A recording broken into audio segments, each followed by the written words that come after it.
the only thing that could be bad is to take it too seriously.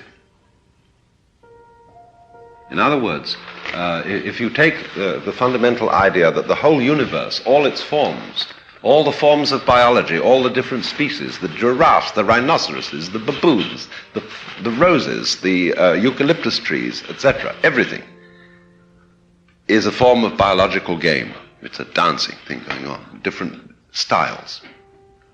And we wouldn't want to say to any of those things, you shouldn't happen. Because they are all the great Maya, the great illusion, the great play. And so the polis, the human community, organized with division of labor, with classes, with all the complications of economics and banking and transportation and so on and so on and so on. All this is a particular kind of play. And each form of it is as legitimate as, say, different kinds of dancing, a waltz, a rumba, a foxtrot, a frog. All are perfectly legitimate forms of dancing. So the universe does this. But the important thing to understand, what the sannyasin, the shramana, the man who goes outside the pale, is saying is, please, people who are in the pale, my existence reminds you that you're only playing. Don't take it too seriously.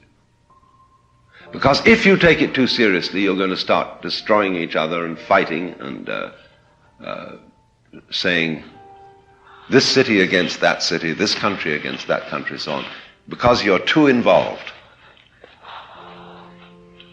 So every sane society allows a certain number of people to deviate. Monks, some sort of outsiders. It says you don't have to join, you don't have to play the game. A society which is insane and unsure of itself cannot allow that to happen. It says everybody must join, everybody must work, everybody must belong. And then freedom disappears. Because as a matter of fact, the anxiety is if you say, well, you don't have to join, there are conditions under which you can go out, then a lot of people get together and say, well, what would happen if everybody quit? I ask, what would happen if everybody decided to take American Airlines Flight 3 to New York tomorrow? Well, they just wouldn't get on. I mean, and they won't anyhow.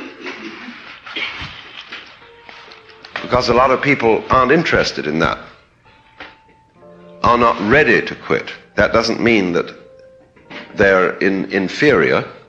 The acorn is not inferior to the oak tree. It's a potential oak, but as an acorn, it's just as beautiful and lovely a thing as a full-grown oak is. A baby is as lovely as an adult, sometimes a great deal more lovely. So a person who is in a beginning state of evolution is just as marvelous as a person in a high state of evolution. Just as much a manifestation of the divine dance. So, when a society allows a certain number of people to withdraw, it should have no anxiety that everybody will want to withdraw. Because some people are absolutely fascinated in competition, in being involved, in playing the game. They should be. It's fine for them. But we are witnessing in the United States today a great motivation for withdrawal.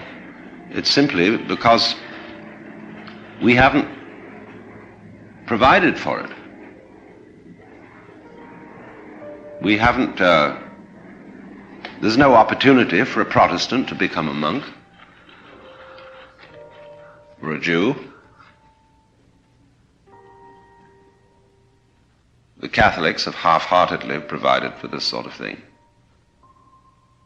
And there have to be people who stand outside the game and do not identify themselves with a class, with a name, with an ego, with a persona, with a role.